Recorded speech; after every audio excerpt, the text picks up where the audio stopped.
Hello everyone, let's move forward and make our next art piece. Take a brown color clay and spread it like this onto the lower bottom of the circle. Now take the shells of the peanut and stick them onto the ground like this. Now take the whole shell, stick them around like this. We are making a flower, we guess. Now we will add them as leaf. Add the small thermocol balls into the center. Make the ant using the black clay as we made earlier. Now color the petals and leaf.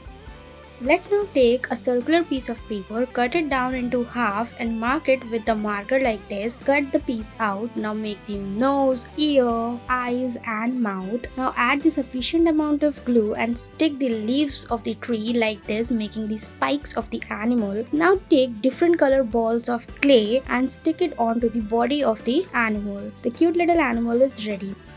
Now take a green color circle, make the grass, add some flowers of yellow and red color. Now take the shells of peanut, stick it onto the ground. Now add the eyes and the legs, making the chicks. Those are having fun roaming on the ground. The art piece is ready.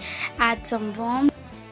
Let's now take a empty egg tray and cut the circle out of it. Take a yellow chart paper, add the white onto it, making the snow. Now stick that circle that we cut using the egg tray and make a snowman. Add the yellow balls of clay, making the headphones. Now make the eyes, mouth, nose and hand. Add the muffler to the snowman, making it cute.